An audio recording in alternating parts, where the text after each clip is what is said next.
Welcome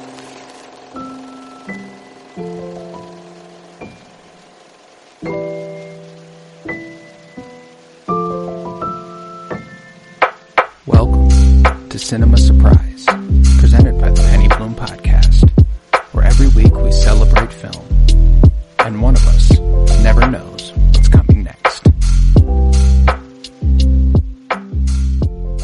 Hello everybody, and welcome back to episode 2 of Cinema Surprise by us, the Penny Bloom Podcast. Today, we continue the project with my very first pick, Casablanca. It premiered in New York on November 26th, 1942.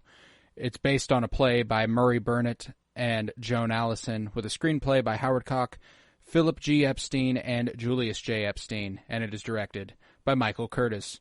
I'm Colton Robertson. I'm joined by Joseph George. What's up, homie? Oh, what up, what up? Always a pleasure to be here. Oh, it is always a pleasure to have you, and you know I'm excited today. This was one I've been waiting for. I've been deeply, deeply excited to talk Casablanca for about a year. A year ago is when I watched this movie for the first time. Literally May 2023. So I've watched it 5 times since then. Okay. So it's been steady rotation. I like coming back to it. I absolutely adore it, and I've been so excited to show it to you. How are you feeling fresh off your first viewing of Casablanca? First one, definitely the oldest movie I've ever watched, that's for sure as well. I believe Yojimbo held that title before, I think. But that's 60. Yeah. I think 62 or 3 maybe, or is it just flat? No, I think it's 60. I think it's straight up 60. But this one beats it. And doesn't matter that it's before the quality. My argument that I have to suspend a lot of belief sometimes for older movies. No. This is it proved to me that even well before we had computers or even thought of them, that peak cinema can be created. Like this is, you don't need anything other than some people and a camera and think about how to light it and a good story and everything that makes a movie. You can say that this has at the top level. Like, and that's, I understand. I guess like it's not like I was immune or like ignorant to the movie. Like I just knew that this was a certified classic and that this has been considered one of the greatest movies of all time. So kind of like a Godfather going into it. I haven't seen it, but I've heard a lot about it. And but I can comfortably say that I'll take Casablanca over The Godfather like any day. Like that's in a heartbeat. Like there's no real kind of competition there in my mind. But just a much more impactful hitting story. I feel like just romance. I don't know. I usually don't like romance movies. But this one I'm all in. I'm all in on the romance and I love the twists and how it gets spiced up and everything. And first viewing, I'm like, okay, Rick, you're coming off as I'm supposed to like you. You seem like the clear hero here, or like the main character, but every now and then he drops a little line that I'm like, ooh, I don't know. And he's a jaded man. Once a hero, once a champion of the oppressed, who's been jaded by his heart being broken. As Ilsa puts it later on in the movie, one of my favorite lines of the movie is, "One girl breaks your heart, and you take your revenge on the whole world." This is perhaps my favorite screenplay of all time. I think that it's just bar after bar of classic dialogue, just unbelievably good. And there's an argument that Denis Villeneuve once recently made when he was talking about Dune and how he doesn't love dialogue. He says that dialogue is for plays and for television, and Casablanca, based upon a play, kind of shows you how good dialogue can be. Played like a play at some moments too. I didn't really quite think about that, but a different time in movies, I feel like this is like I kept marveling at that. that I'm like, holy shit, this is 1942. Like this is just straight in camera. There's no question like about what's going on. This is, there's and then anytime there is a fake background, it's back projection. They are still they are still capturing it in camera though. Like that's like they projected something behind them and we're like, go for it. Like it's. And then the other layer of it being black and white of like, like it seems simpler than color, but like to me it probably is way more complex. Like it's way more difficult. You don't, the way your eyes are seeing it is not the way the camera is seeing it, and with color, I feel like it's just more natural. It's like what our eyes see, but they have to think of how a red light in their eyes is going to make sense to the black and white camera. I feel like there just has to be more thought put into how they lit the scenes, and I think it's clear. Like every single shot just looks incredible. You can pause the movie almost at any point, and it's like there's a wallpaper, there's another wallpaper. It's like it looks beautiful because they had to think of what was taking up every little square inch of that film. Like it's and just it feels, I don't know, all of that's going on. So like just the technical juices of it are already so incredible and it makes the movie so good. But then like just the story alone, like I see all the inspiration. I see like how this is just like a classic story. Like it's like, it's all the lines like that were said. I don't know how many times I'm like, oh, that's where that comes from. Or like, oh my God, this is just like, it's crazy. It's taken me this long to get here. And no, but that's the thing is that like I'm never a big like you haven't watched this yet sort of guy, because like when you watch it, and when you watch it, you'll see. Like it's one of those. I remember watching it for the first time, being like, oh, okay, yeah, y'all weren't fucking lying. This is one of the greatest movies that has ever been crafted in the history of film. And I think that there's little doubt of that. Not only, like you said, technically it is a marvel to look at. I mean, the lighting is just fucking brilliant. The black and white photography is peak. It's up there with any of my other favorite black and white movies. And then performance-wise, like, we have more than two certified legends, but you have Humphrey Bogart as Rick Blaine, and you have Ingrid Bergman as Ilsa Lund, and you are looking at two of the greatest performers of all time in movies. And then you've got a fantastic supporting player like Claude Rains playing Captain Renault, and it's just like, this movie, it's just so fucking good. I love it so much. And then to, connect it back to the story here, this anti-fascist romance, a man gaining his spark back after losing it and losing the girl, but, regaining the girl, but not really regaining the girl, but regaining his spark. And, it's so fucking good. And my favorite detail, set in World War II, facing the Nazis. Nazis weren't defeated until 1945, brother. This movie came out in the middle of World War II. And the line that Laszlo delivers towards the end of the movie, I took it down because he's talking to Humphrey Bogart, and he says, "Welcome back to the fight. This time I know our side will win." And it's not looking back on history knowing that they did eventually win. It's 1942. The fight hasn't been won yet. They need to win. Yes. And that's fucking incredible. It's written by a couple of Jewish gentlemen, a few Jewish gentlemen. Like there is a personal fucking, like, the revolutionary spirit in this movie. I appreciate that it's not like, obviously when it comes to the Matrix and Star Wars and all these things, you get more literal war. You get more literal revolutionary action. But this movie displays how the small acts can lend to a greater cause. And I absolutely adore that. I love the way they kind of depict neutrality as nonsensical. They're like, there comes a point when you have to pick a side. you can't be neutral forever, or else you end up lending yourself to the problem. You start tearing down the good guys, like Rick seemingly was about to do for a lot of the movie. Whenever he wouldn't help Ugarte, and he was like, he pins him up against the wall. He's like, "Hey man, I don't stick my neck out for anybody. Like it's me. I do me, and that's that." And there's an element to you that can respect that because he's got a business to run and he's got to do this, but when he has to make the choice, when he has to get back in the fight, he does. And that's the choice you respect more than any other.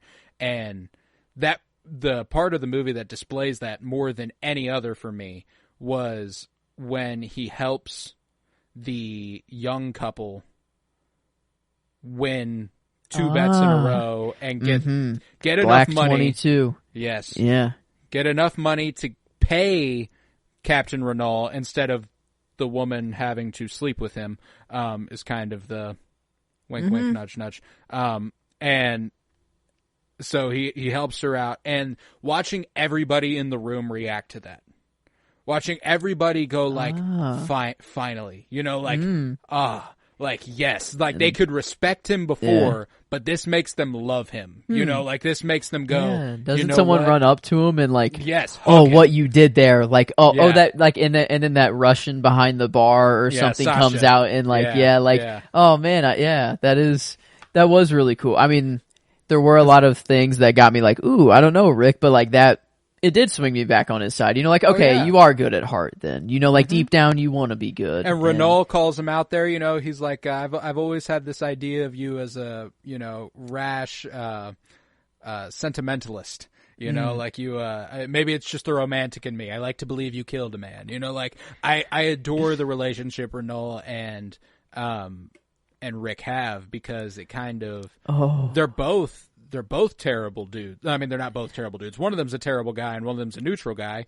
And it's even like the neutral guy befriending this guy and then becoming the hero influences Renault in a way that he couldn't have possibly anticipated at the beginning of the movie, and yeah, I did like that. It was like a sudden, like, at the very end, that last kind of change of round up the usual suspects. Is that what he said? Kind of, and just, all right, I'll look the other way. You got like this and Rick played it perfectly too at the end there, I don't want to shoot, but like he, the dude pulled his gun first, just know this gun's pointed directly at your heart, like that's my least vulnerable spot, the trench coat, the look too, dude, but no, I love what's this? Is it, I don't know this guy's name, but this guy, I just loved every time he came on screen. He was like kind of Rick's, like hype man. But he said, well, he's the kind of man that if I were a woman and I were not around, I should be in love with Rick. Yeah. Captain Renault. Yeah. Oh, that is him? Yeah. That is, oh, wow. It's him the whole movie. Yeah. Okay. So yeah, he's a funny character, but definitely a bad. Okay, yeah. Like his moral code is definitely not like what he puts like, on. I've got a gun pointed at your heart, and he's like, "Well, good thing that's my least vulnerable spot." Like he's like, "I don't give a shit." Under those circumstances, I will sit down. Yes, okay. And he's so fucking funny, and he's one of my favorite performances in this movie. That's why I mentioned him by name. I thought it was two different people. No, that's crazy. He is like the journey that character sees over the course of the movie is incredible. Like whenever Laszlo and Ilsa go and sit down in his office at 10 a.m. the next morning, and they're like, well, I should like to speak to Ugarte. And they're like, well, you'll have a tough time doing that. We can't decide if he committed suicide or died trying to escape. Yeah, dude, that sucks. Yeah. And Renault was the one who says that, it's like he's the one who's like, yeah, well, we did the thing, so... That dude, I thought Ugarte, I don't know, he was kind of cool. I thought, I had no idea that he was going to die. I thought he was going to just be kind of a come back and forth kind of player. And, cause like, I had no idea where the movie was going. And then, I'm thinking like, ooh, what a cool little operation Rick's got set up here. He's got, he seems that he's got everything that he'd ever want, but he doesn't drink, so it's like, just everything about it is so perfect for like just a movie character. And I was just like, he was already just so immediately cool that I was in, but I was trying to figure out like, what his angle was or what like is. you know. Yeah, and he tells you, he's like, it's me. Like I don't fuck with that side, I don't fuck with this side. And you know, it was his idealism that led him to finding Ilsa, and it was what led him to having to part with Ilsa because he was wanted by the Nazis, so he finds a way to be neutral from there on. And it's a really cool implied history they have with Rick Blaine. Like, he can't return to America. Not allowed to. Why? Never specified, but he can't. What did he do? What did he do? You know? Is it implied he did something, or that, like, he... Like, no, yeah, I mean, it's implied he did something. Like, he's not legally allowed to return to America. So he was born American... Yeah, and then deported, exiled. Yeah. You know, my money. The way that I like to look at it, because we hear he ran guns for Ethiopia, which was Ethiopia versus Italy when Italy was trying to conquer, and they were the underdogs, and that was in like 1936, I think. Then we hear him say that he fought in the Spanish Revolution, which you most recently would have heard about that in Oppenheimer. Whenever they're like, would you like to send money to the Spanish front? You know, like, that's that fight, that they're talking about. And so apparently Rick Blaine fought in that war. He fought in that fight against, the fascists, and he was on the revolutionary side. Get him out of here. Yeah. So I think it's one of those things. And I think there's also a really good chance he deserted. Like, he sees what America is doing in different parts of the world and decided to desert. And, like, that's one of my, like, I like that headcanon. I like the idea that he left. Like, it was not like he got kicked out, but that he left, and because of the nature of his service and his desertion, he's not allowed back, Or what's that word? The new word that I learned today it's like a imaginary. MacGuffin? Yes. It could just be one of the, his own created MacGuffin. He just tells people, I can't return to America. Fuck that place. That's really what it is. Maybe it's just like, I'm never going back there. Like, I can never live there. It could be. No, I mean, like, it was the Nazi who says it's like in his file. Oh, okay. So it is, okay, so it's more legit then. It's like he's not allowed back. But that, or he's just that well known. Yeah, they were that pissed. They had to twist it. To be it, it's no, you're not allowed back. No. You're not. You can't quit. You're fired. Some shit like that. But he walked out of the Oval Office saying, "I quit as an American," and they said, "No, actually, you're fired." And I think get the fuck out of here. At least that's my headcanon for that's that. Funny. But that's funny. No, so 100%. Rick Blaine he's definitely my favorite. I mean, like. I'm split on my favorite character of the movie as far as the journey one character sees or the righteous good that Victor Laszlo has. I gave him the line. I feel like he's dope. Like, he was almost my character too. Mm-hmm. So, like, I mean, it's crazy that, like, Rick, just the amount of screen time he has versus Laszlo. Like, I mean, that difference. But, I mean, I think, I don't know, you brought up a Laszlo line. I felt like it was, I don't think it's the same conversation, but I don't know why I felt like there was some connection. But he said, you might as well question why we breathe. If we stay breathing, if we stay stop breathing. Stop. Yeah. The cursive is getting me. I chose a nice Casablanca font for the Excel sheet, but anyway, if we stop breathing, we'll die. If we stop fighting our enemies, the world will die. And I was just like, okay, like coming, just like he's coming in with the actual moral code that I'm about. So, and it's not the same conversation, but that's the conversation whenever. You remember when he shows up to the bar and he's got like a cut in his hand and he's like wrapping himself up. It's during that. He's like, he's like, why do you keep sticking your neck out? Like, why do you keep doing this? And he's like, why do you fight? And he's like, well, you might as well ask me why I breathe, and it's just he's such a brilliant revolutionary character that I absolutely adore. And I appreciate, one of the main influences that I find myself thinking of that this movie has later in a, not as grandiose of a scale or massive of stakes, but past lives, obviously. I feel like that's the I feel like that's the other one. Victor Laszlo is kind of representing the John Magaro character, and Humphrey Bogart represents the TOU character, and it's and kind of seeing them. There was a moment early on whenever Rick welcomes them to the bar, and Victor Laszlo's standing behind Ilsa, and they're just talking, and since it was one of my fourth or fifth time watching this movie, I paid attention to him a lot more because I knew I've watched Past Lives. I knew I've watched that sort of thing, and I was like, what's the third guy thinking? What's the third person thing? And his eyes are like flicking back and forth between them, kind of like, okay, yeah, like there's something here. And he's definitely like, and he doesn't confront him about it, but he's like, hey, I get it, but I trust Ilsa, and I don't think anything's going to happen there. So, maybe we figure this thing out. I could tell there was a history, and he was like, but I love my lady. She loves me.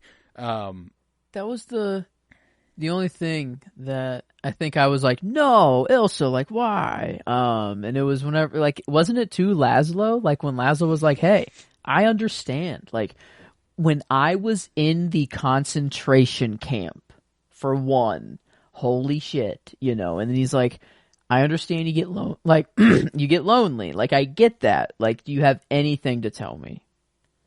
No. Like, and I was like, oh, come on. Like, why not come clean to Laszlo there? Like, what, why have to keep Rick a secret, to Laszlo? Like, I felt like, no, I get what you're saying. And I tend to look at that moment as more of a, like, she's trying her best to put it behind her. Like, she's trying her best to not even acknowledge that it happened, because then the feelings creep back in, and she goes to Rick's place, and she's like, I've always loved you, and I wish I didn't, and, and I get what you're saying. Like, for the sake of transparency, I would have appreciated it.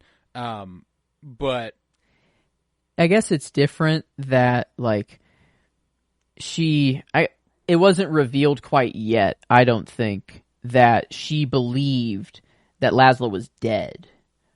I think that's revealed. I think that's after, like, whenever it's revealed that she thought that Laszlo was dead for that time, because she got like didn't she? Yeah, she got like a courier message that said that he had died. But that conversation that she's having with Laszlo there is before that happens in the movie. So maybe just like for the audience's sake, like it makes kind of more sense to still lie about it a little bit. But like now knowing that, like, it's even less of like it's like you're lonely, sure, but like I also thought you were dead. It's like I also got an order that you were dead, and like so it's like I don't know. How much better is that though? Yeah. Like I guess. I don't know. I don't know. But that's my thing, is that like I don't hold like that was just the one thing. That was, I mean, literally, that was it. It was the only, like, oh man, why didn't you just tell him there? Like, come clean, and then you're past it, and it's all. And I don't know, but I don't think it's him. I don't think it's her lying to him as much as it is her lying to herself. Like, she's trying to convince herself it's not worth telling him. I mean, like, because he even says something to Rick later on about it. Like, you sound like a man who's trying to convince himself of something he doesn't believe in, and I think he knows that sound because he just heard it from his wife, like he knows what that sounds like. And I think that I really, really appreciate the love triangle thing going on here. And it is one of those ones where it is a little complicated, and it is, it can get muddied in a, modern context. 2024, if a character goes, you'll need to think for the both of us, Rick, I don't love it. But 1942, it's fine. And I think it works for the movie. Yeah, him having to be like, I did the thinking. You asked me to do the thinking. I did it. And here I did it, toots. This is what we're doing. Yeah, kid. Yeah. Why kid? This is another thing you'll have to get used to as you watch older movies. The dudes are always much older than the women. That is a normal fact of the movies. But to nickname it, like to like call it out. You know, I don't know. That is just to that be her nickname. I don't know. It is just interesting. I don't know. It just didn't feel like a babe or like a, I don't know, a toots. You know, I felt like is that the stereotypical 42 babe at the time? Is it toots? Maybe it is just kid. I don't know. No, yeah. Maybe that I mean, is... like they would have known each other when she was in her early 20s, in theory. And I mean, like, if he was late 30s, yeah, like it's the thing is that like I don't think it's a situation where she was like 14 or anything. You know, I think it's she was a grown adult who was, you know, married and. You know, yeah, I don't think there's a literal age problem. Like it's just a weird nickname to choose, like to go with that as your, because he repeat, like that's the one he goes back to. You know, that's just looking at you, kid.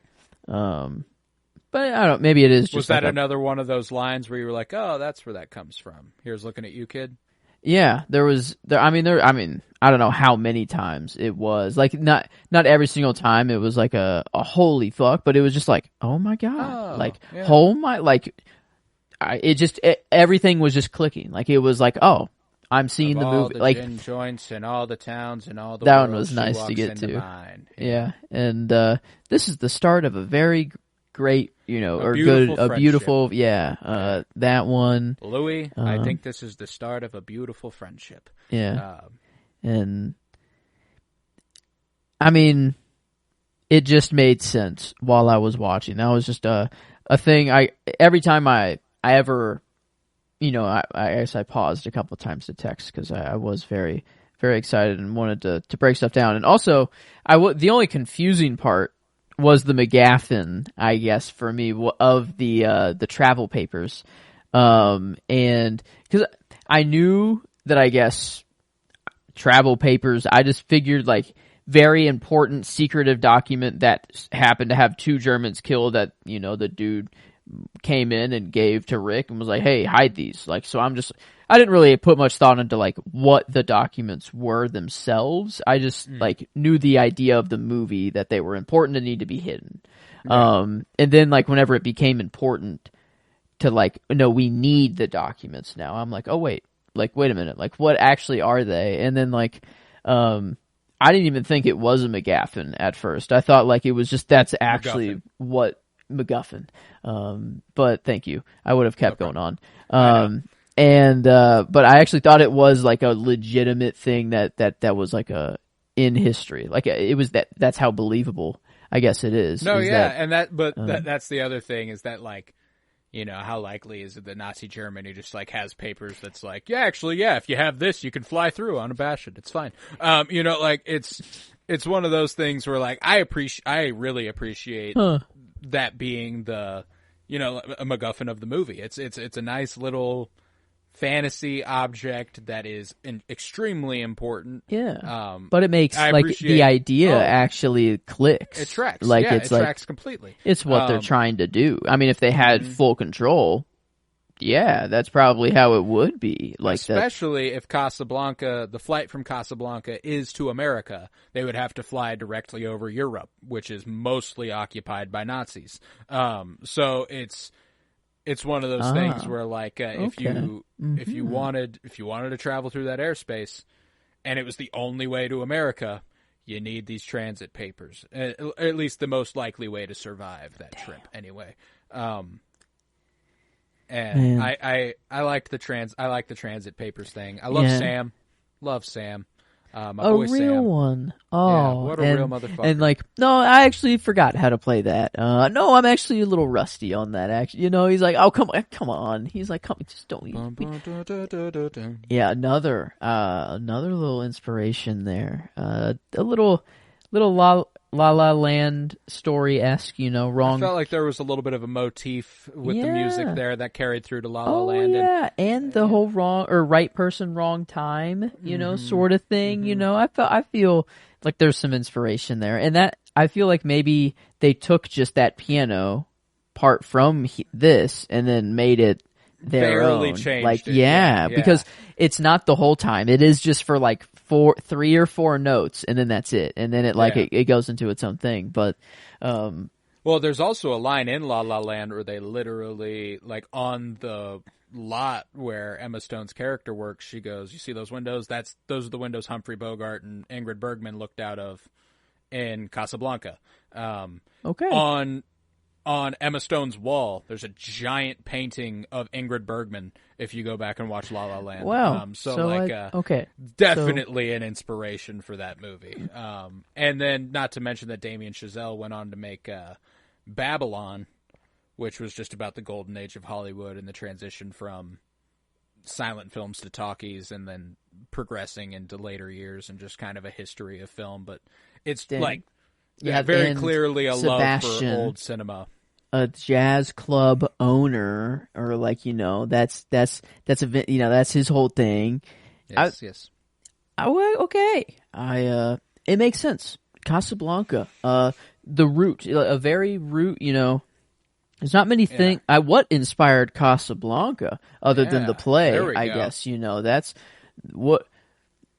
I don't know. Does it take its influence from? How many other movies are there at this time? Like, how, is it actually very scarce to get a movie just in general, or are they actually common? It's just that the good ones are pretty common. This was, common enough that this was an Oscar winner. This won Best Picture. So movies couldn't have been so scarce that they were like, well, we can't have an award show, they need if they're going to have an award series, there's going to be enough movies. Talkies started in 1927. Okay, so we've been cooking. So it'd been 15 years since Talkies had started, and then silent films had been going for 20 plus years at that point. Oh, so okay. My timeline's off a little bit then. Yeah. Now that reframes it a lot better. This feels, oh man, I don't know. It'd be nice. It'd be so nice to return to a filmmaking era kind of like this, but somehow have the technology that we have today. Like, to have the brains of the people who make the movies back then, but give them the volume, give them VFX if they want it. I feel like if you went to the creators of Casablanca and just time traveled the technology back to 1942, I bet they don't really change a lot of the movie at all. I bet they're like, well, what's the point? They're like, why would I need to create something fake whenever I've built the stage? Yeah, it's here. It's right here. The stagecraft is incredible. I love the setup of Rick's Cafe. I think it's a gorgeous set. And I love that this movie doesn't spend time at a lot of different places. It is Rick's Cafe downstairs, Rick's office, Rick's bedroom, Laszlo's bedroom, Captain Renault's office, and Signor Ferrari's blue parrot across the street. Okay, true. Yeah, no, so there's a few locations, but we return to the same place a lot. We spend the first 35 minutes in Rick's Cafe.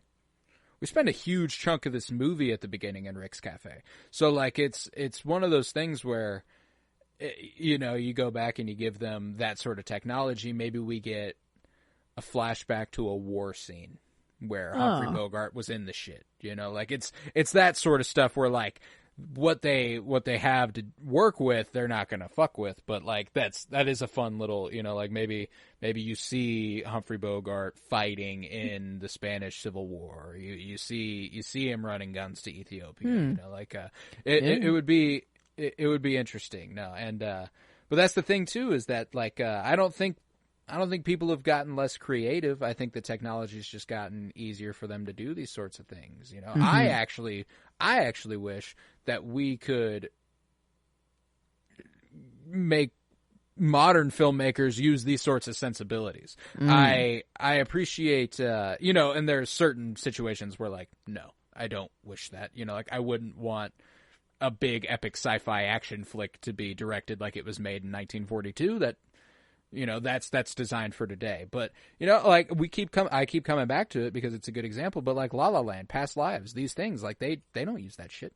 You know, like those are modern movies that are made the same way this was, just with the more modern touch and sensibility. Yeah, like the Planetary, when they have their kiss and they just float for a second and it gets beautiful and then it's like, oh, and then we're back to reality. You know, like that's boom. I bet like that's a perfect example of what sort of that sensibility would lend itself to in a modern context. And but goddamn, for 1942, like, to see this and to have World War II going on as well.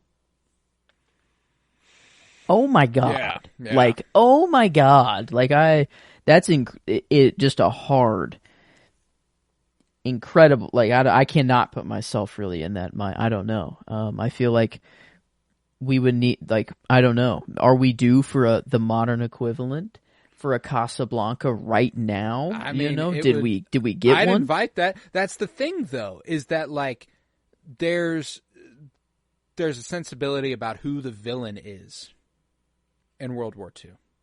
You know who the fucking bad guy is. Mm-hmm. It's Nazi Germany. Mm-hmm.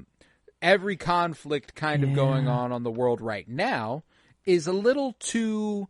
There are too many people who don't agree on the bad guy. It's not clear.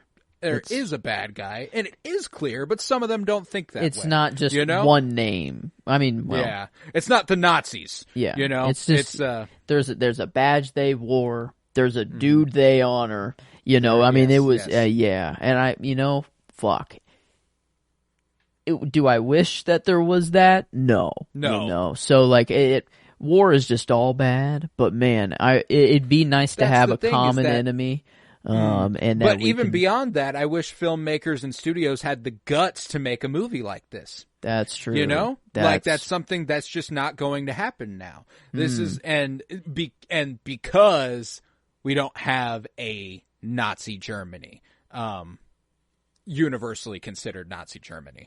I want to make that as clear as I can. But it's so like it is one of those things where now the closest thing we've kind of gotten to this in a modern context, kind of funny enough, is the Grand Budapest Hotel. And it was because it was set in a fantasy Europe, and it was set in a fantasy country, and the villains were fantasy Nazis. And, you know, like it was, that was kind of, that's, if you're going to do something like this today, that's kind of what you're going to do. Now, you know, the reason it was like that is because Wes Anderson's going to Wes Anderson, but like, if it was going to be a modern context, I imagine Wes Anderson would have done a similar thing. I don't think he would have, you know, been or like here, a Monkey Man in the sense where you have to disguise it as like an action movie, you know, like it's no, look at this crazy action movie. Monkey Man's actually not a terrible comparison, you know, like it's obviously not a romance, but it's a really good example of someone pulling off what we're talking about in a modern context without being like, and this is the Hindu Nationalist Party, you know, like, no, they're the Sovereign Party, and that's, you know, like, we'll call that good. We know. You know? And it's like we got it. Yeah, it's and that's I do like those. That's another whole just reason I like film and movie in general. It is just a very good capture of what people were thinking at the time. And even if it is the wrong take, even if you get some crazy motherfucker that somehow got a movie made through the studios and it is the wrong take, at least it's there. And like, at least like you can watch it and know it's the wrong take. I don't know. Oh, Jesus. And like, so this got made, huh? Yeah. Like this was okay enough to get made at the time. I don't know of how many movies. Yeah. Did those exist? Can you like Birth of a Nation? I've never seen it. I haven't either, and I never will. It's basically a KKK propaganda film. When did it come out? I mean, 20s. It's a silent film. Why is there a 2016? I think that they adapted that's to a modern context. Okay, I'm assuming not pro KKK there. If there are many black, the cast looks very black there. So okay, very different. But whoa, okay, I didn't know. I guess that'd be an example there, a clear one. So and then I mean, like there were works by I guess there was like a filmmaker Nazi Germany make yes movies? they made propaganda Oh films. wow. And, I'm trying to remember the name of the Nazi filmmaker who was the most famous, because I mean, like, it's a name that you'll likely recognize because he was, I mean, a Harvey huge... Weinstein. But no, I'm pretty sure. Not. Wow, I guess I never really thought about that. I hate to make assumptions here, but Harvey Weinstein, I have to guess, is probably Jewish. Oh yeah, I guess that's quite opposite. I was going just more a guy that made movies that I know has done some. I see. Some not good things, but yeah, no, oh my god, that's how I did not clock those two or put those two together. But yeah, no, Joseph Goebbels, god dang it, is that it? I hope not. Goebbels, yes. Why Joseph? Come on, Joseph Goebbels. Oh god, and I guess also Armour Brecker and Richard Strauss. I've heard Richard Strauss. That sounds kind of familiar, which I don't know why, but man, it was Joseph Goebbels. That was the one I was thinking of. We'll go with Joseph. That's Joseph. Joseph Goebbels. But no, this is made by the right people, and it's just and it's nice that every kind of culture. I don't know, not every culture was represented here, but it felt like his saloon was kind of like a melting pot, and it was just like everyone has to get to Casablanca to get to America, so it's like, this is a stop along the way, and that was really cool. There's a very prominent black character. Yeah, Sam. In 1942. Wow. I guess I didn't think of, wow. And that's a pretty... Yeah, and... I guess they're a little demanding, like sometimes, it's like whenever they're like, but it's like play that because they're mad of their relationship stuff, so it's like not at him, but it also feels a little bit directed towards him. There's only one part that feels a little funny to me, and it's when it's whenever they're in France and the Nazis are moving, or the Gestapo is moving in, and they're going to be there the next day, and that bar owner is like giving away all the champagne because he'd rather it be given away for free before the Nazis drink it, so Sam goes like, this really does take the sting out of being occupied, doesn't it? And he goes, you said it, bud. Like, it's just one of those things where it's like, it was such a corny backstory sort of thing that I thought was very, very funny, where I was like, it was one of those things where I was just kind of like, that felt a little weird, but it is what it is. That kind of does take the sting out of being occupied, doesn't it, sir? Yeah. Man.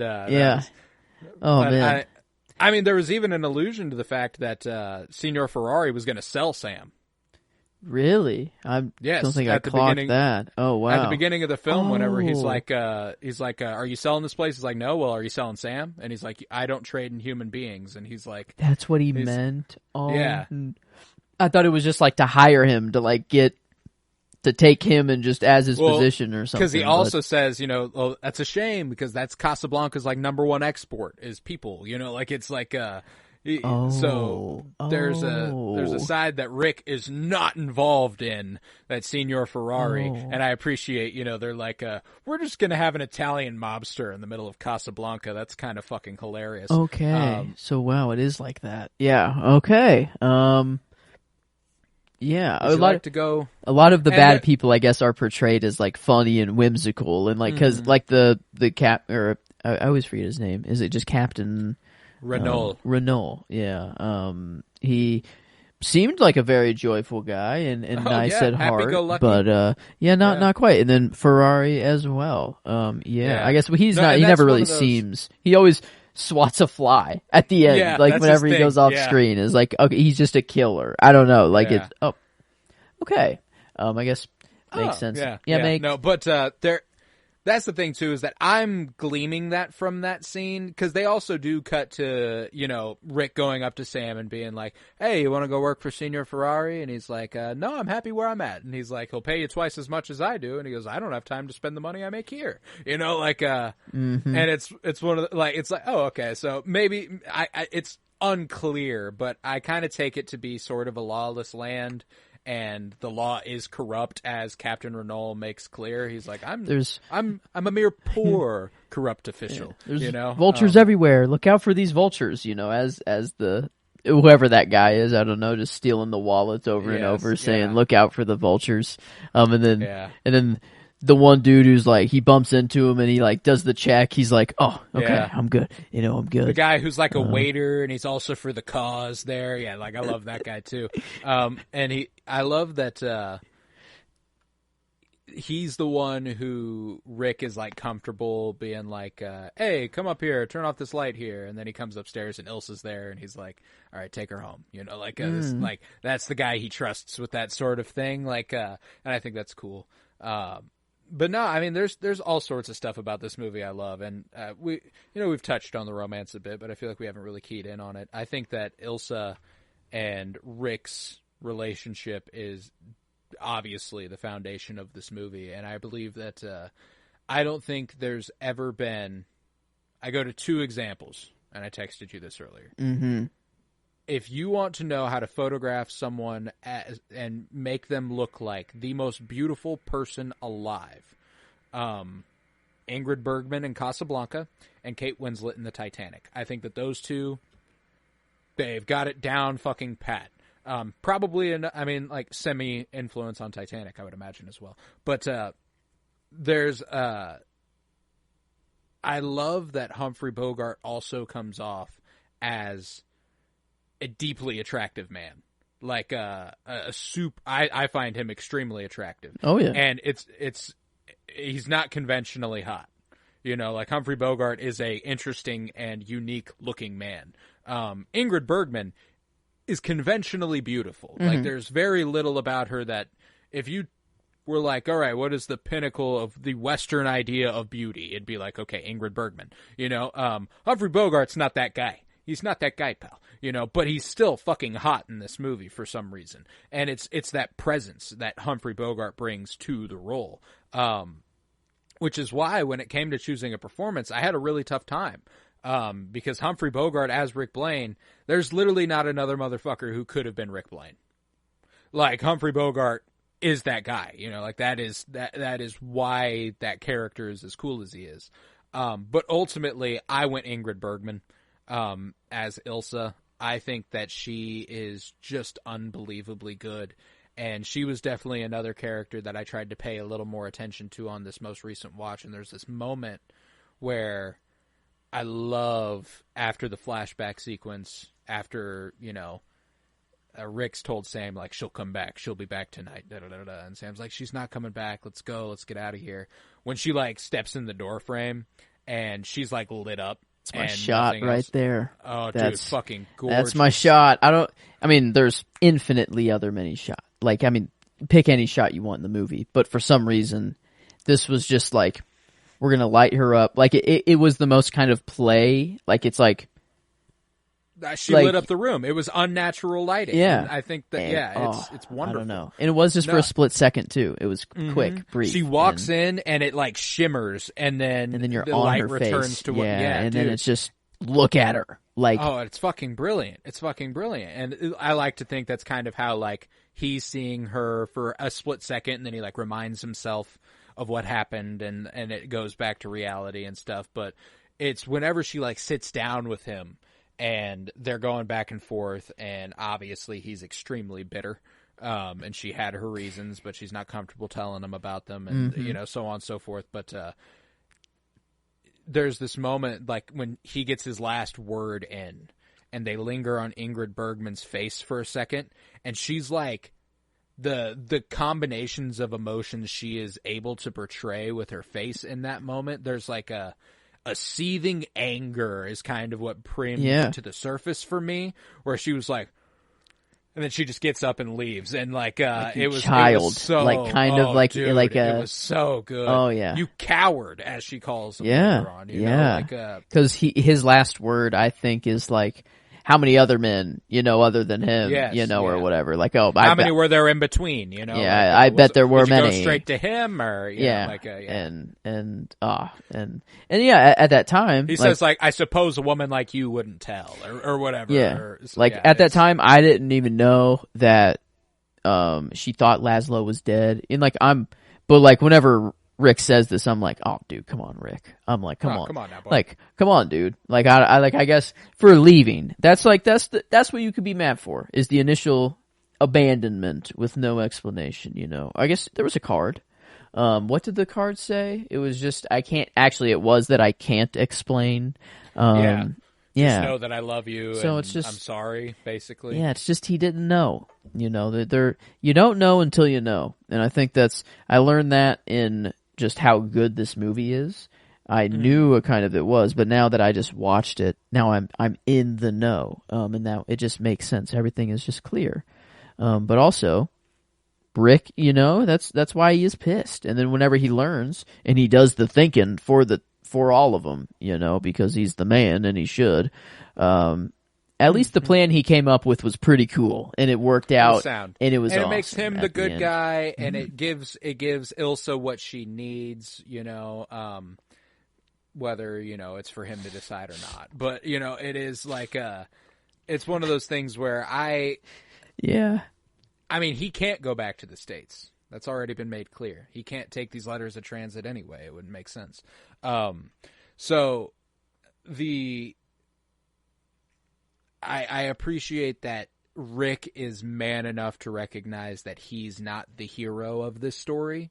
You know, he's the hero of this part of the story, but Laszlo's the guy that needs to get there. Mm-hmm. He needs to go. And the resolution thereafter where, you know, Renault's like he's like, I suppose I'll need a letter of transit, you know, this doesn't change anything that you're coming with me, you know, you still owe me 10,000, you know, and then he's like, I suppose that we are going to be in for a wild ride. And he's like, you know, like, you're coming with me. You're going to go join the fight, basically. It seems like he's like leaving and going to go fight Nazis is essentially the idea I'm getting from the end. That's my headcanon. Yeah, he is. I don't know. He's regained his zest for the killing anti-fascist cause. You know, on the phone. That's got to feel good. You know, I don't know. And that guy was a fucking Nazi. Yeah. Man. Like, yeah, kill his ass. That's got to feel good, you know, and he waited until, like, he pulled the gun. Rick waited. Gave him every chance the dude could to let him walk away. Nope. Oh, well, I have to kill you? Okay. Oops. Won't feel too bad about that one. But, yeah, there's no, I wish maybe is that the only gripe I have? Not enough Nazi killing.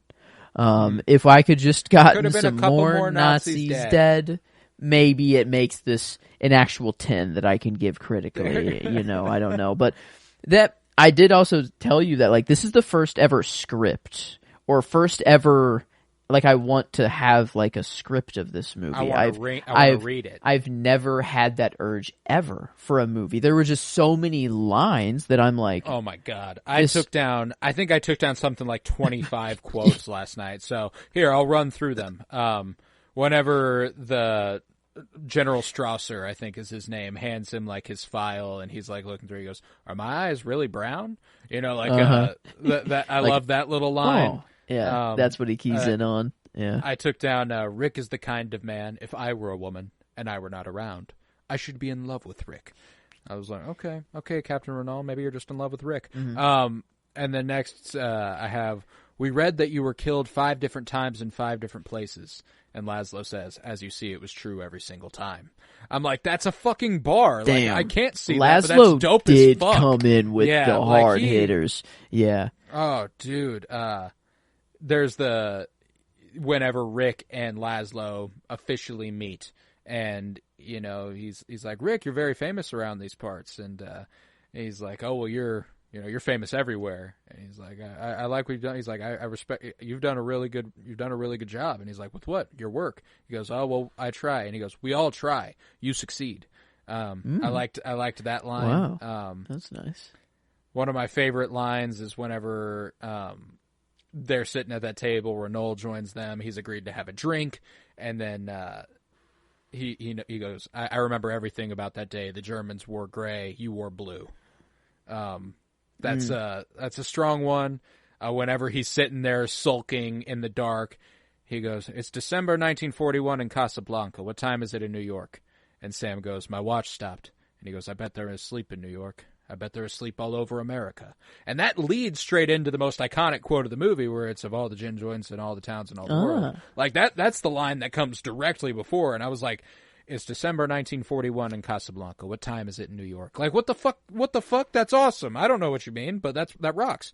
Yeah. Is that just him longing for home? I don't know. Is he like, if I was home, I'd be asleep right now? Or I don't know. Yeah, I mean, that's probably, it's December. Like, do my problems here, is what we're going through here affecting people all over the world, is kind of what I kind of glean from it. Then during the flashback, he's got his arm, he's got the champagne in his hand, and he's pouring a glass for him and Ilsa, and he goes, "Who are you really? And where were you before? What did you do? And what did you think?" No questions. We said no questions. Here's looking at you, kid. Love that. With the whole world crumbling, we picked a pretty bad time to fall in love. It's a pretty good one. Damn. The parallel of will I see you tonight? Well, I never planned that far ahead.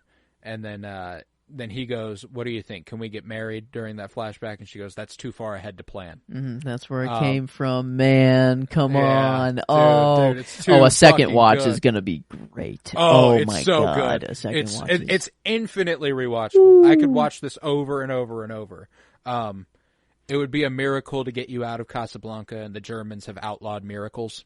That's a good one. The one of the funnier ones is when that German waiter sits down with the German couple who's moving to America. They're leaving for America on the last plane, and they're like, "We're speaking nothing but English now. It's going great." What watch? 10 watch. Such much. And it's like, and then he's like, "You two will do great." I was like, what? I was like, wait, did I miss something, or are they just supposed to be portrayed as just like? He's asking, "What time is it?" She's going, 10 o'clock. And he's going, "Thank you." But he goes, "What watch?" She goes, 10 watch. And he goes, "Such much." Wow. Thank you so much is kind of what I think he's going with. Oh my God. Wow. Yeah. Okay. I guess I was like, well, that was just so dumb that they have to just be portraying them as like, yeah, you'll do well in America. They're trying their best, but they don't know it all nearly well enough. Then the next one, when that young lady approaches Rick, like, "Hey, should I trust Captain Renault?" Essentially, she goes, "What kind of man is Captain Renault?" And he goes, "Like any other man, only more so." I liked that one. One woman has hurt you, and you take your revenge on the rest of the world. You're a coward and a weakling. That's strong. I took down, "You might as well question why we breathe. If we stop breathing, we die. If we stop fighting our enemies, the world dies." And then the last quote I took down was, "Welcome back to the fight. This time I know our side will win." And that's nice. That one, I can't tell you how many times I think this movie made me cry. I mean, it makes me cry every time I watch it, and several times last night. Yeah. 3-4 times. So good. Good ones too. A lot of little tear ups. I feel for just like either way. There's just so much, and on rewatch, it's one of those rare ones where on rewatch there's even more emotion. That'd probably be true. You do know where their longing looks come from, and when they lock eyes for the first time. Whenever he walks up to Sam and he's like, "I told you never to play." And then he like looks up and sees Ilsa, and like her eyes fill up with tears, and then they pull up on him, and like it's fucking strong, dude. Yeah, but this one is. Yeah, no. I mean, my favorite. Knew I was gonna rewatch it, I guess. Anyways, but like now it's a must. You have to watch this movie more than once, and not because you're not understanding everything, but because there's even more to glean from it. There's even more emotion to pull, and that's rare. Usually one time is the most you'll ever feel a movie. To accomplish, like, you want a movie to be one and done and enough in that one sitting that it's good enough. But this is more than enough of that. But like it would be nice if you can get people back in the seats again and over and over. And this is kind of that perfect balance between where it's like they're not trying for the rewatchability aspect, but just in the nature of the story, it's like, oh, I want to know now that I know. It's timeless too. It's got the anti-fascism, it's got the romance, and it's got high tension, it's got drama, it's funny, I mean, like, my favorite scene of the movie is whenever it's Laszlo and Rick upstairs talking in his office, and then they hear the Germans start singing their Nazi propaganda song downstairs. And, I mean, we get this beautiful shot of Laszlo and Rick at the top of the stairs, like, seething. Like, they are both so fucking mad that this is happening. And Laszlo can't contain himself. Laszlo walks downstairs. He goes straight to the band. I love watching Ilsa watch Laszlo. It's like, these are the moments that you realize why Ilsa loves Laszlo and what she sees in him that she doesn't see in Rick. And watching her watch him march over there, angry as hell, and then smile when he tells them, you know, play La Marseillaise. And, boom. The band looks at Rick, and Rick goes, and that was the moment I was like, fuck yeah, Ooh, you know, okay, like, that is yes! hard. Okay, yeah. Okay. Rick's like, yeah, go for it. Like, he's done this whole thing, the whole movie about no politics in my bar, no politics in my cafe. Yeah. Don't do that here. And then they ask for his permission, and he's like, yeah, we gotta get these Nazi motherfuckers out of here. You know, let's get them up out of here. And so, they start singing, the crowd starts singing, it dwarfs the sound of the Nazi singing, and just, this moment made me fucking, like, I was crying, because it's just a nice little reminder that the power of the people is insurmountable, you know, like, the imperial control is unnatural, they don't want them here, and watching them fight back in their own little way, the woman that we see kind of be a nuisance throughout the movie, like crying, tearing up as she's singing along with it, and then the guitar player playing along with them, and it's just like everybody in the bar except for the Nazis came together for this moment, and even Renault was kind of like, he didn't sing, but he was like he. At the beginning of the movie, he tells Strasser, you know, he goes where the winds blow him, and he's like, well, what if the wind blows the other direction? And he goes, well, surely the Nazis won't admit that's a possibility, you know, like, and so he feels the wind change during that scene, and he's like, you know what, it's RRR, with, like, the power of a song is more powerful than a gun, the power of a song is more powerful than a gun sometimes, and it just inspired, and it was so hopeful, and in the face of fascistic terror, they're singing, you know, and I think I love it, so everything about that scene kind of encompasses why I love the movie. It shows you why you need to love Rick, why you need to love Victor, why you need to love Ilsa, and why you need to hate the Nazis. And I think that's what makes this movie great. So, yeah, I love that scene. Yeah, I don't know. It is a nice, because Rick, kind of this anti-hero, not clearly like the good guy. Like, he's not a pure good soul. But you can see that even him, a guy who claims to be neutral, is like so clearly on the opposite side of. And it's sad that this is like a timeless story. Like, it's sad that we have to say that this is a timeless story. Right. That since 1942 and now it is still making sense, and it is still hitting the way, maybe not as impactful. I'd say this is much more impactful in the year 1942. Hard to imagine watching this in 1942. Yeah, so I don't want to claim that, but it is definitely still impactful. It has not lost its impact, that's for sure. And it's kind of a sad realization, but it, you know, it is nice to have those scenes, that it is the people, that it is that is how it starts, and then the end is like, no, we can't be together, you have to be with him so that he can go on, and, you know, that's another weird aspect, is that, like, he needs you, so you need to be with him, you know, like, because he needs to succeed. So it's like, he was even willing to throw away his whole fucking thing for her, like, when he was talking to Rick, and he's like, I'm a man just like anybody else, like, I would in a heartbeat give it all up for her, you know? Yeah. And he's like, well, okay, that makes it clear what I need to do here. Fuck. You know, I'm the only one thinking now. Okay. Yeah. Good. I guess, and that's, I don't know, that is, if the movie's made today, you know, maybe a change I would like would just be that maybe he, I don't know, not so man, or just so, all right, you do the thinking, Rick, and you make the decision. Maybe it is just an ultimatum. No, I mean, like, maybe it is like, I don't know what to do. You know, like, I am so stuck. I'm going back and forth. Like, if you want to go, like, stay with me, then stay with, I don't know, maybe just like Have her have some I mean, choice. Ilsa have a little like, bit more of an agency to her would be Yeah. nice. But I do appreciate that within the context of this story, that it is like she is so caught up in a whirlwind of emotions. It's not like she doesn't love Victor Laszlo. She does love Victor Laszlo. She also loves Rick Blaine.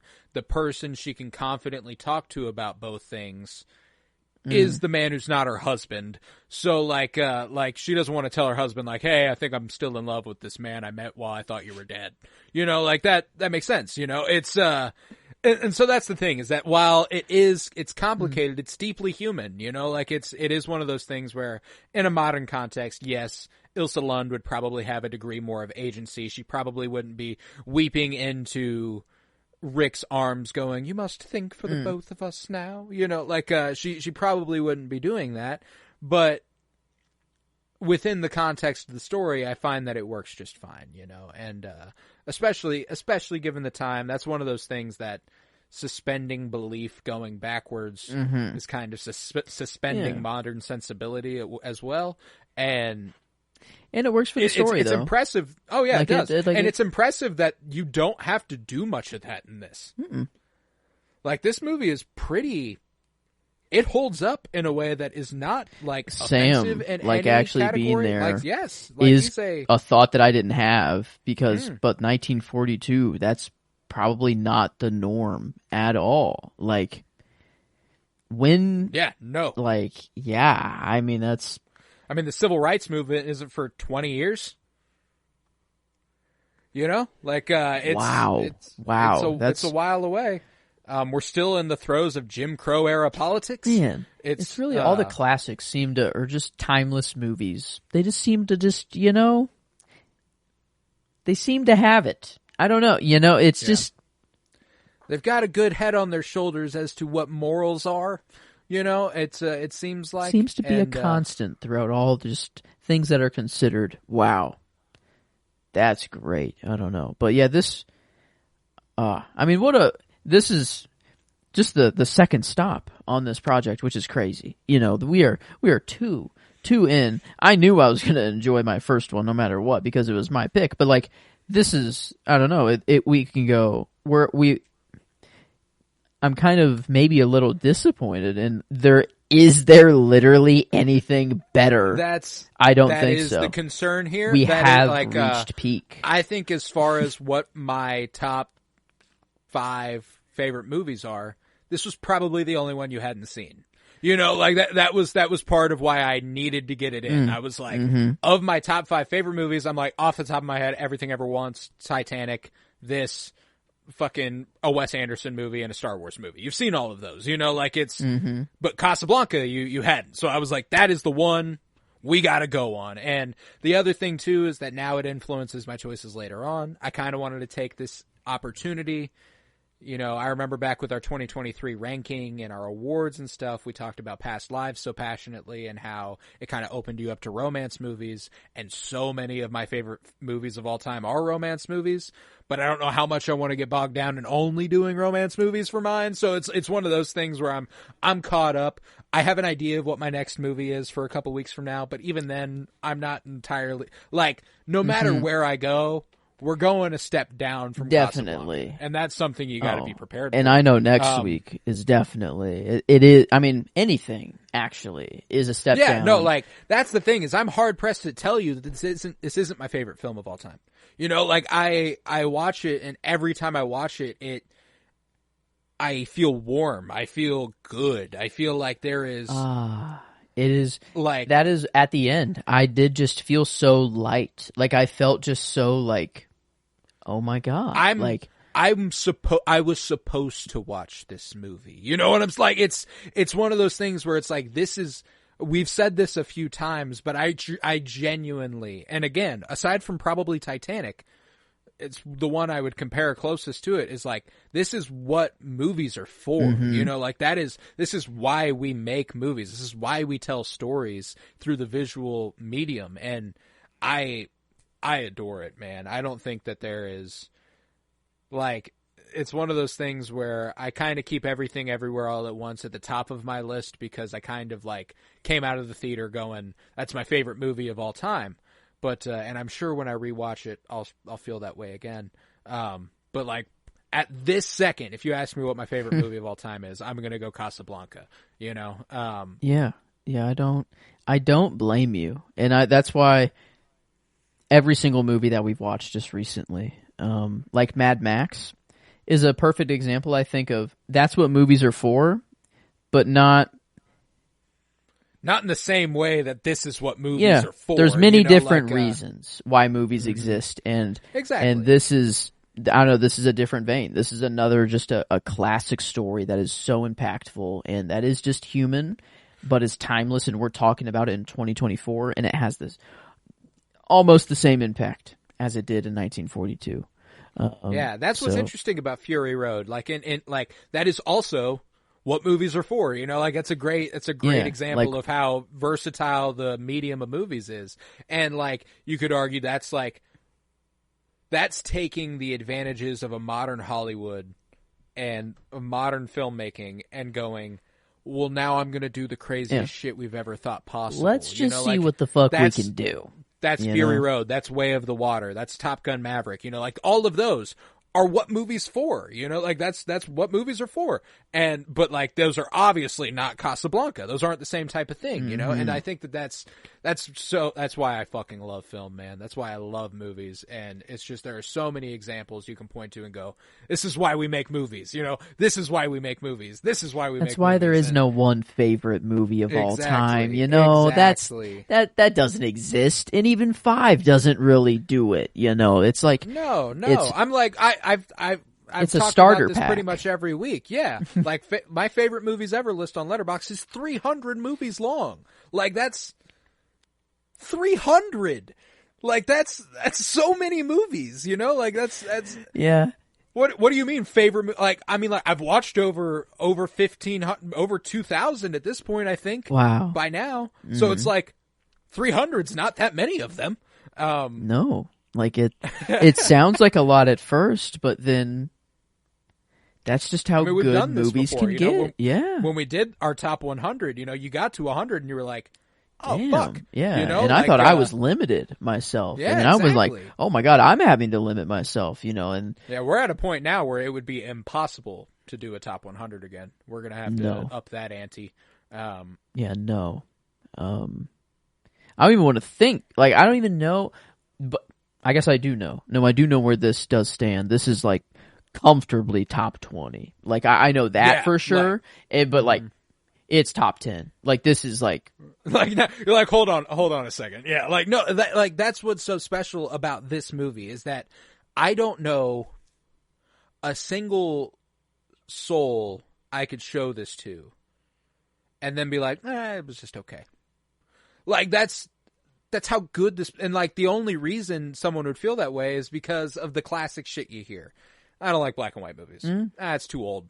You know, like it's, and that sort of thing, which I get it. I've been there. I used to be there. But it's just one of those things where if you keep an open mind to what movies can give you, like you can find a Casablanca, a classic movie that has been regarded as one of the greatest of all time. And the fact that that's the case to a general audience, it's probably still underrated. Which isn't that kind of fucking nuts? Like, obviously to film people, this is an obvious, like, Casablanca is one of the greatest. But, like, I don't think my parents have ever seen Casablanca. I don't think mine have either, yeah. I don't... No, you know, like... Yeah, if I had to guess, it's just that time. I don't know. Like, how do you see this unless you seek it out just in your own time? No, it's one of those, you know? So, like, it's just fascinating that to a general audience, like, my brother would not like this movie. Yeah. You know? And that's an interesting idea. Like, I can't wrap my mind around not liking this movie or not being into it. It's just so obviously good to me that, like, the idea that there's anybody who would go, yeah, Casablanca's not for me, blows my fucking mind. But those people exist. They exist. And that's one of those things that's the beauty of film and the medium is that everybody's got their thing, everybody's got their taste. Casablanca just happens to be right the fuck up my alley. think up a lot of people's alley. There's a reason it is considered one of the best. You know, I think that just means it's up as many people's alley as it can get. Like that's if you don't like Casablanca, you might be a Nazi. Like there's maybe something more going on. No, like if it's I'm playing. Yeah, course, I mean maybe still, if you don't like, let's see, is there? I don't know. I still haven't seen Ungentlemanly Like Warfare, but like I'm just trying to think of the Inglourious Bastards. You know, if you hate Inglourious Bastards, there might be a problem. I don't know, like that. Yeah. That like, and I mean, like if you hate the story being laid out, like I get it if Tarantino's not for you. True. That's the thing is that like this is like Michael Curtis doesn't have like a deeply stylized form of filmmaking. Now, obviously, the black and white photography and the lighting and stuff is deeply stylized, but you know, it's not Tarantino in that like there's quick zooms and pan whips and all these sorts of things. It is relatively, I hate to call it basic filmmaking, but like it takes what we know as making movies at its most basic degree and elevates it to the highest possible level. It's not like foundation. It's not basic. It's just the foundation. It's foundational. You know, it's like yes, it's like the gold standard kind of. It's just like, well, can you do it as good as if you're going to be basic, then you might as well be as good as Casablanca can be because that's what they did in 42.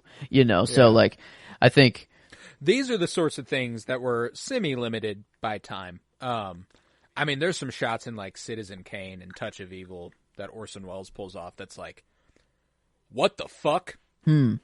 How on earth is that possible in 1941? I like those. You know, like I like those moments. I do. And they're subtle. It's not one of those things where you'd be like, there's one in Touch of Evil that I'm like, holy shit, that's insane that they pulled this off. But like the one I'm thinking of in Citizen Kane is subtle and it's just a slow zoom out that just kind of keeps going and you're kind of like,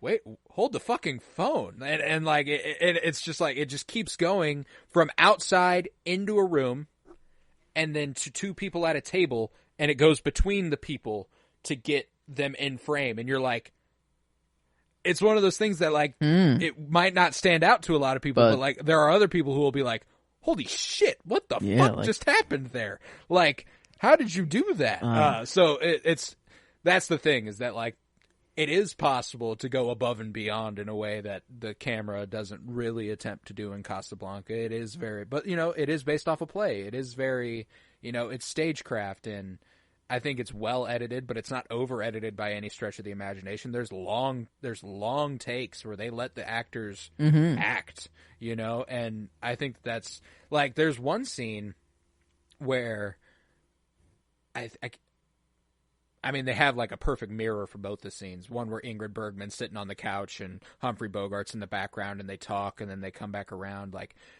one of my favorite shots in the movie was actually one that starts with Ingrid Bergman standing up off the couch across the room, Humphrey Bogart sitting on the couch, her walking over and sitting next to him. And as she sits down, the camera zooms in and it's a long take, a long conversation.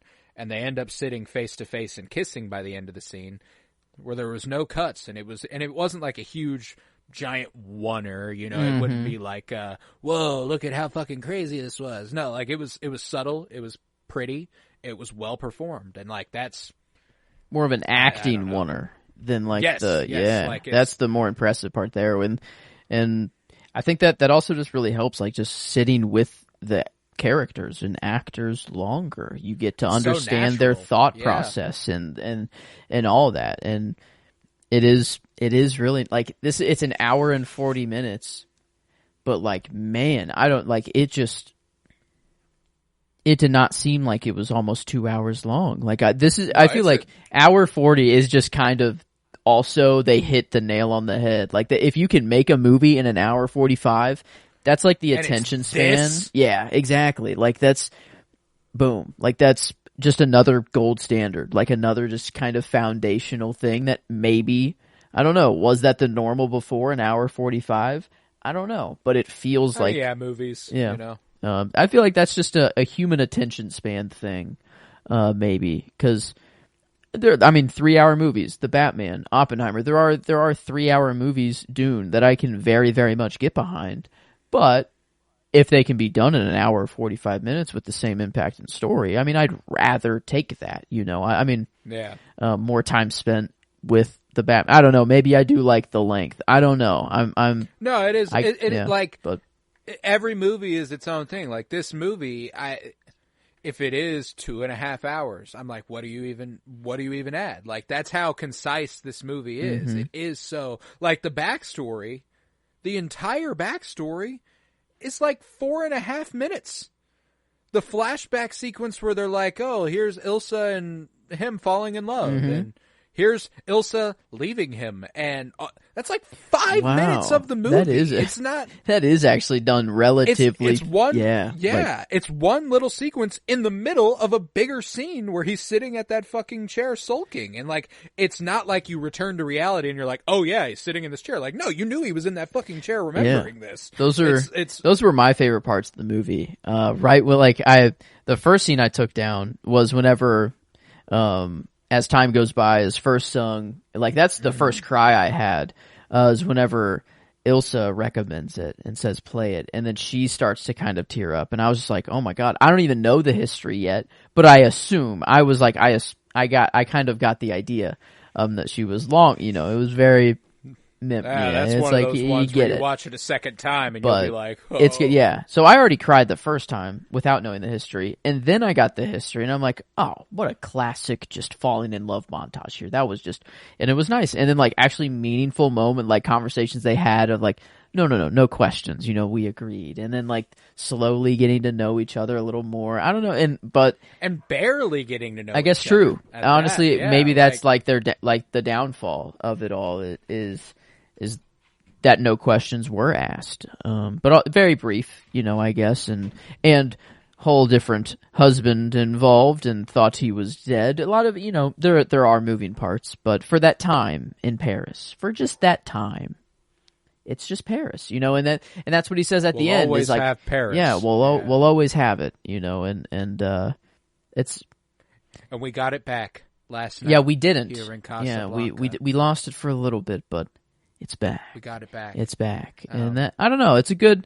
I feel like that's just the best and most healthy way to look at it. Is like, it was a good time in your life. You both had a great time. You might as well keep it positive and not sulk like he was. Like just to be all. He's like, now I'm giving you a chance to go live that with this guy. Wait a minute. Like you'll. He said he doesn't drink, but like he's like drinking a lot. Like actually. Oh yeah. Like yeah. I think the idea is that he doesn't drink on the clock, like he doesn't drink here, he doesn't drink with his customers.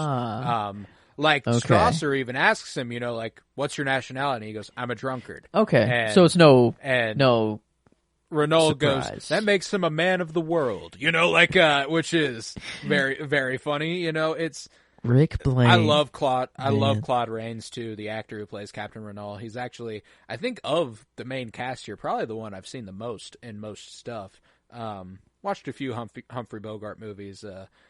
An Ingrid Bergman movie that I absolutely love is called Gaslight, which consists of pretty much exactly what you would think it is.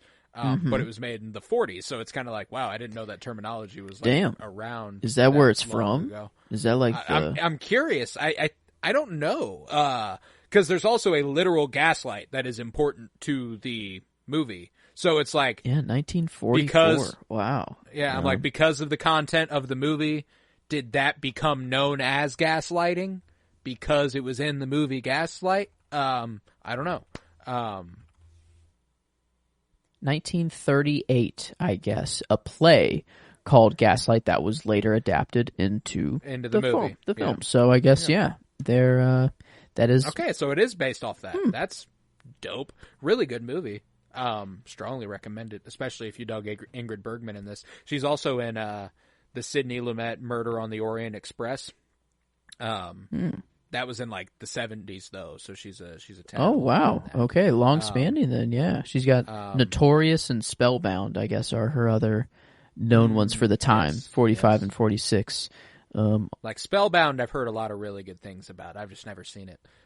But with Humphrey Bogart, I watched The Barefoot Contessa, which is also very strong. Not nearly as good as this, but he really anchors it. And that's a few years after this. I've always heard The African Queen is a good one. I've never watched that. But Claude Rains, he plays a really fun character in The Wolfman, and he's in The Invisible Man. He was very heavily involved in like the Universal horror films, like the monster movies that originally happened. So like he does kind of feel like he has a menacing. If he wanted to be menacing, he could be kind of like that. But I mean he's a talented actor and definitely one that he was in Notorious with Ingrid Bergman actually.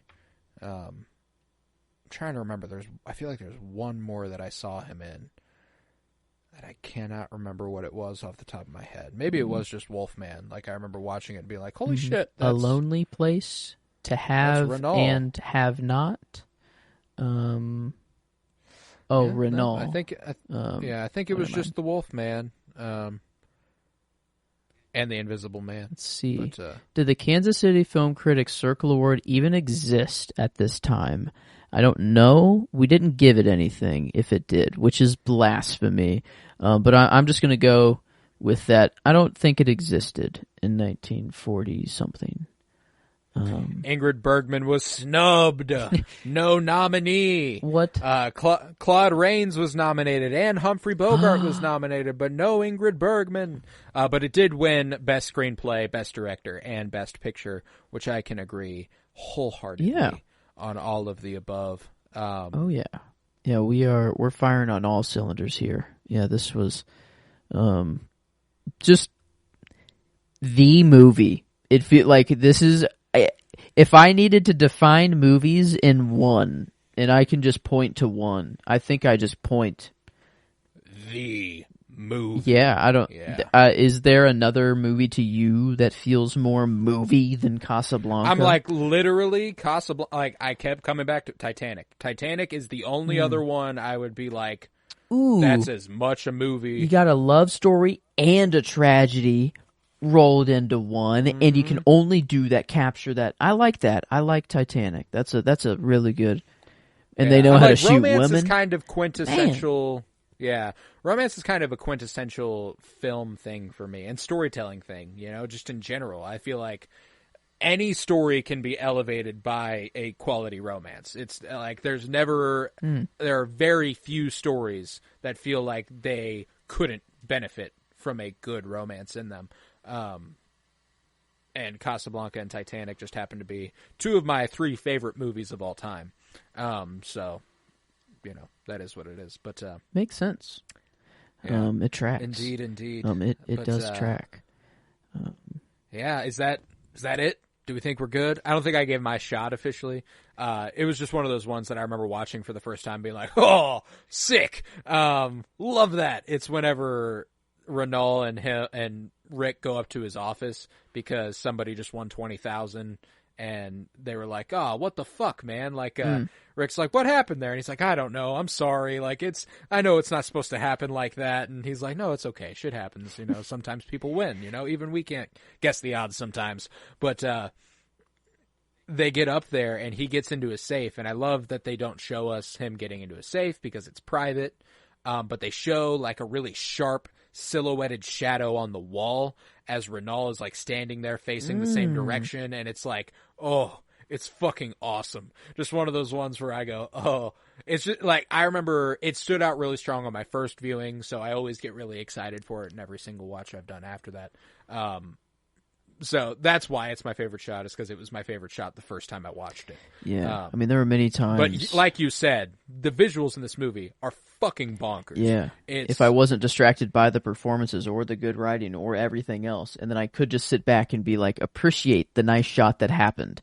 There's a lot of things that don't have to happen for me to appreciate a shot on this first watch, because my brain is, I was trying to take it all in.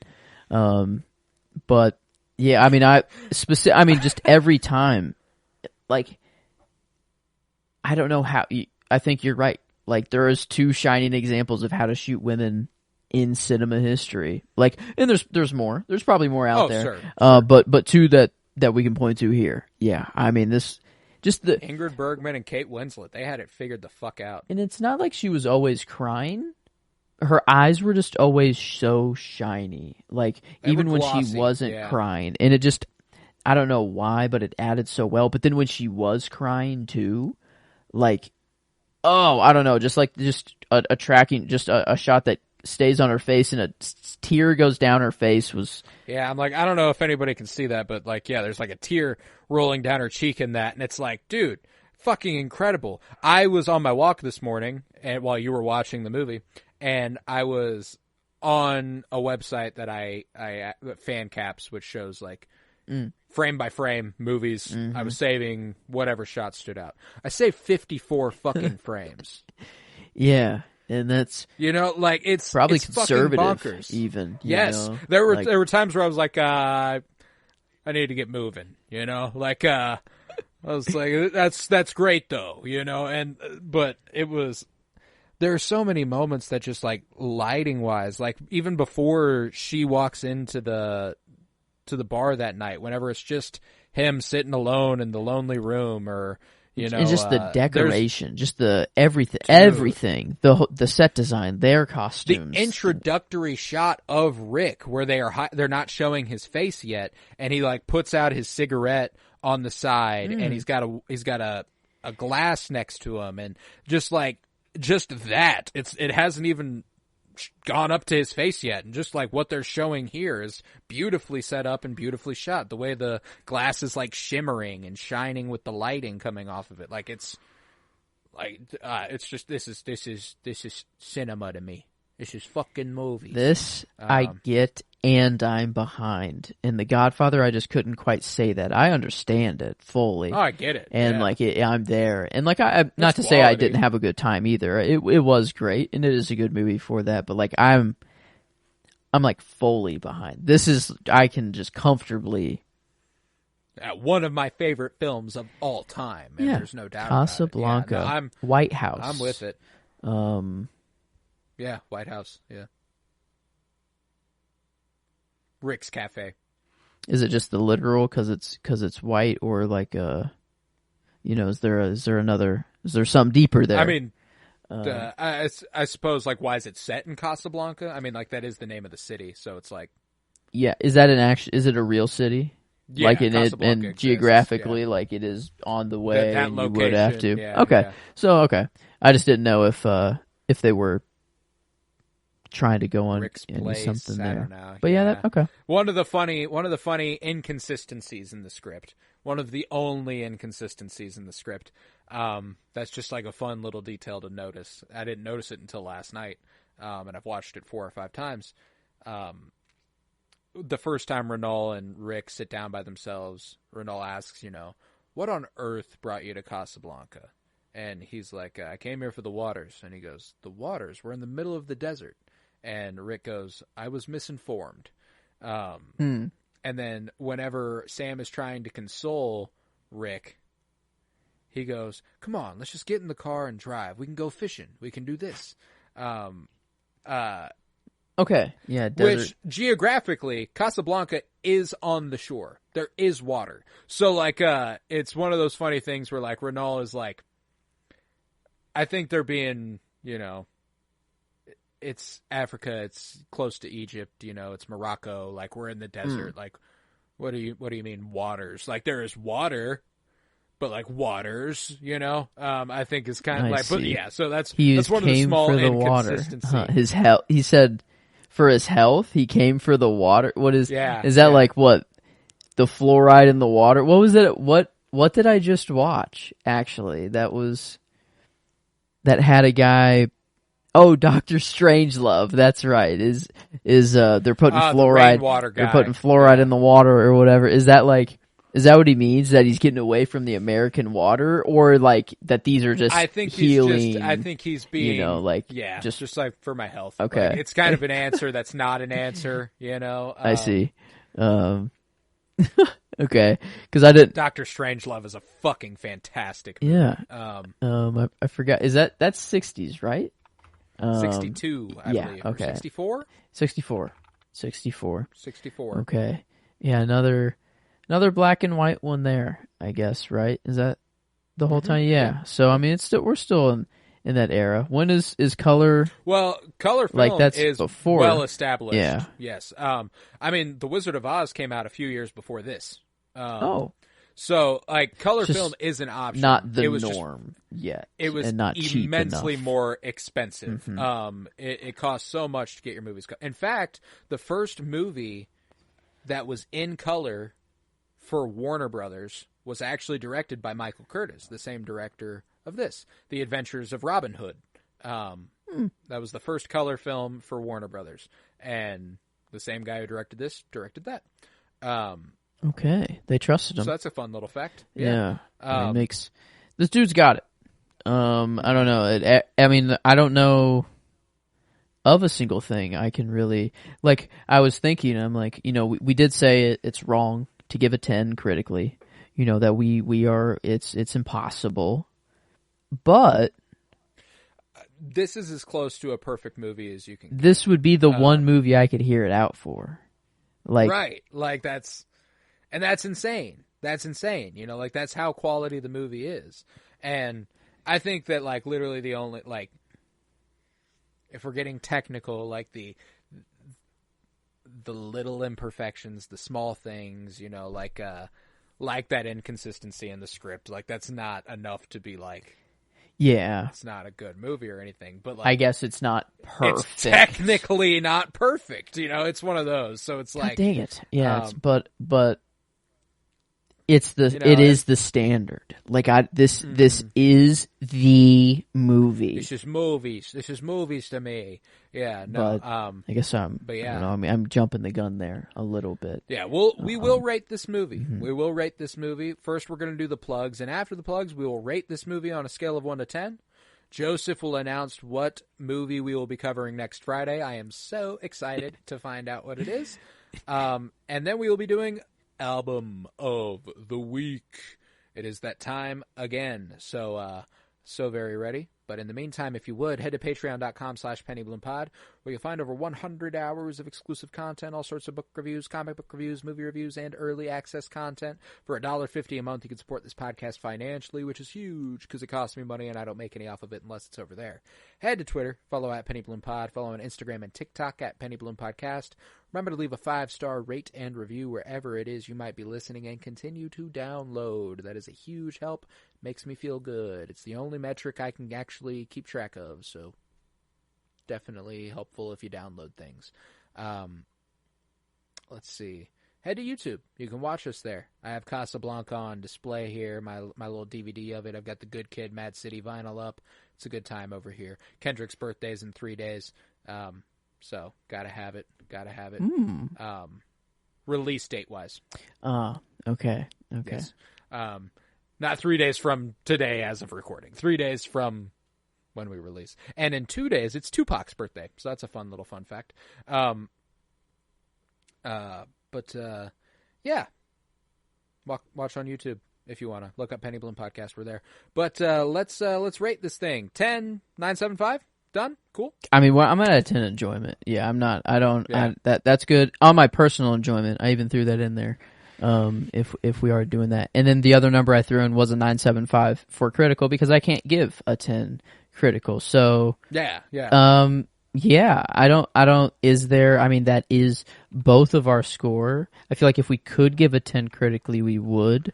This is the closest I've ever felt a movie has come to being perfect. Mm-hmm.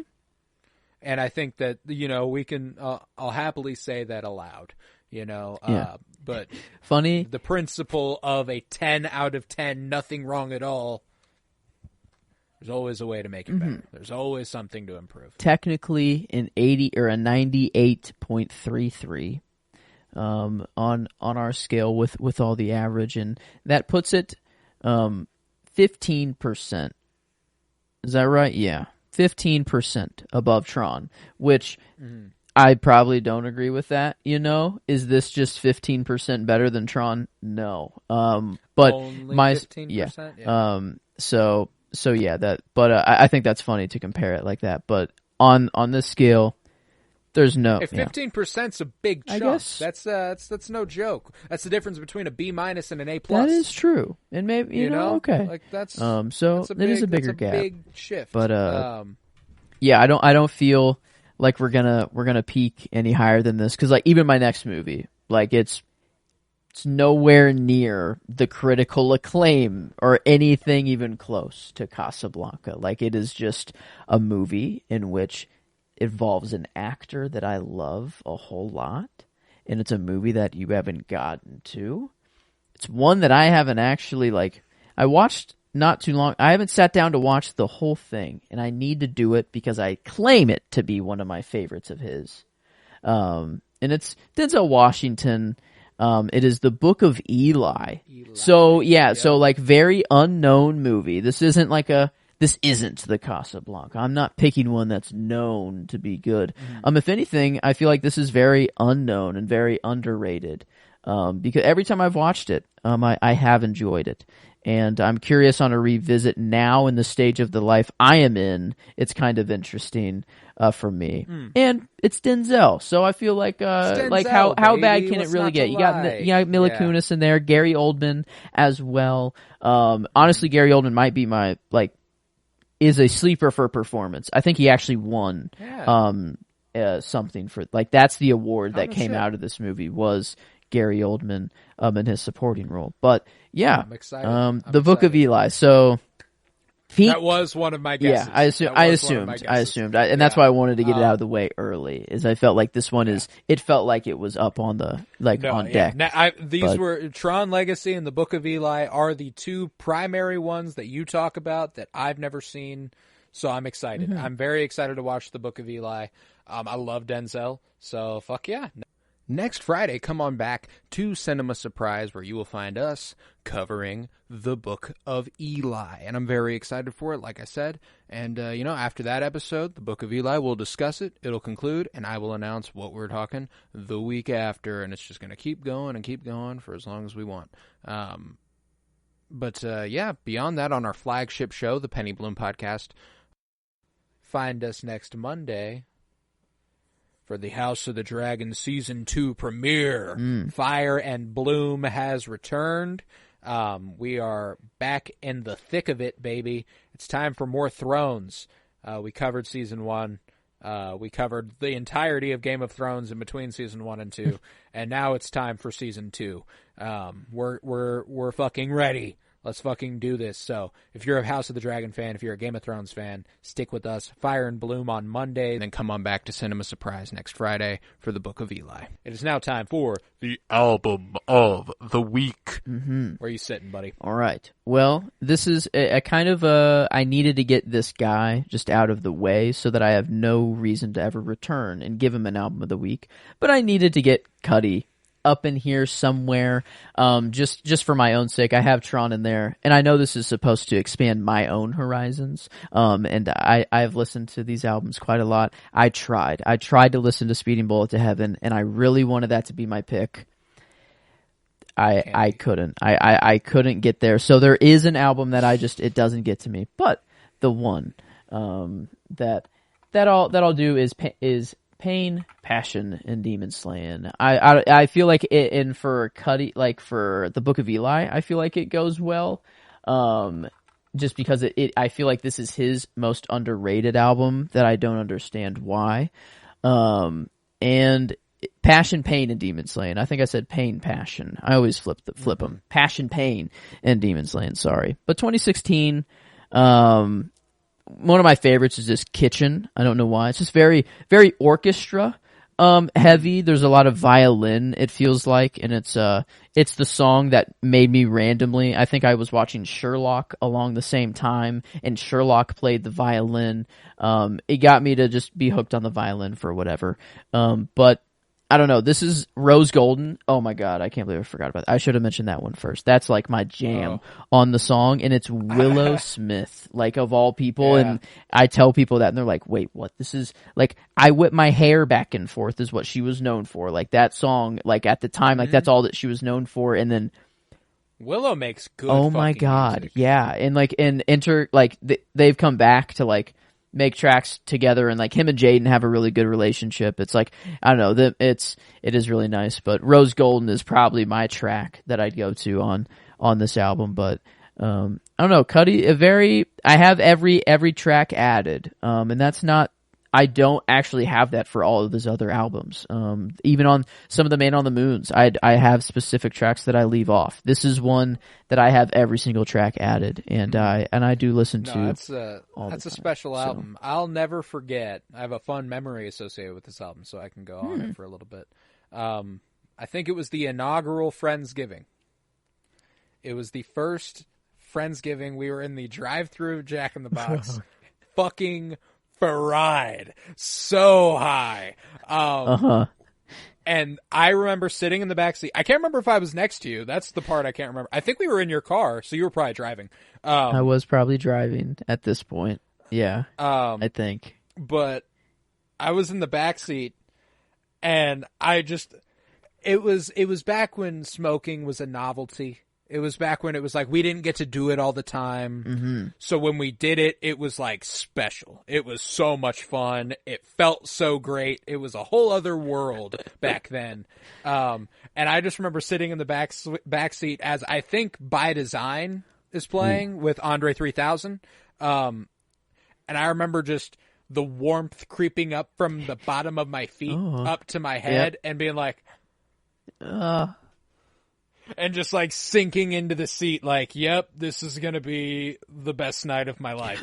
That's a good memory. That's a great memory. No, it is. And a great one with Passion, Pain, and Demon Slaying. Love me some Cudi, love me some Andre 3000. So that's one of my favorite songs from it. And I love that album. And I'm going modern rap as well. Like I mentioned, Kendrick Lamar's birthday's here in a couple days, so I wanted to shine a light on the album that I've been listening to the most this year, which is Mr. Morale and the Big Steppers. One that when it came out a couple years ago, I wasn't like the highest on. I mean, we're talking about Kendrick Lamar. That was his first album since Damn, solo album. You know, he'd done the Black Panther soundtrack and stuff, but you know, it was his first solo album since Damn. I fucking loved Damn. I fucking loved Good Kid, Mad City. I fucking loved To Pimp a Butterfly. So he was on an unreal streak. And Mr. Morale and the Big Steppers didn't quite sit with me exactly how I wanted it to. It was a long wait for what I felt wasn't a huge payoff. But I'm here to tell you, I was completely wrong. I go back and listen to this religiously. This is one that I have every song liked on. And it's one of those ones where you wouldn't fucking think that. Like, it's just, he is such a talented performer and a talented writer and a talented artist that getting that personal on a record and that degree of storytelling, I mean, he's achieved it before. He's done it with Good Kid, Mad City. I felt like, and To Pimp a Butterfly, and Damn, frankly. Like, that's just something he's always so good at, is being so personal and taking that personal experience and making it universally important and implicating. And I think that Mr. Morale was his most, quote-unquote, selfish album yet. He did exactly what he wanted to do with no intent of pleasing anybody. And he pleased me. I listen to this every couple weeks. That's kind of how I spend Mr. Morale. The general perception is that this is like a flop, or that this is his flop. And like it is in 95, like in 95, dude, like actually just goes. Like Crown is one of my one of my favorite just Kendrick songs. Actually, I don't know, like heavy is the head that wears the crown. Like it's and through all of this, Father Time, like there's so much good stuff on. I think what it made me realize is that like it's maybe the argument we had for why movies are made. You know, why is music made? You can't have the music that is just good and catchy to listen to, and that's fine. It has its place. Good. It is still art. But there's a whole different world where it can be music that you can connect to. That there is an actual connection, and it might not be the same exact story that Kendrick's telling, but it's a story in your life that relates in some way, and you have a connection to that song and then that artist. And it helps whenever they're a good moral person as well. Like that's just that is and that is a connection that you can't just have to like a club banger. You can. Yeah. No, and I mean, like, he's obviously had a huge year, but it was one of those ones that I just needed. I needed to get in here. A kind of a similar vein as you. I was like, I wanted a Kendrick album at some point.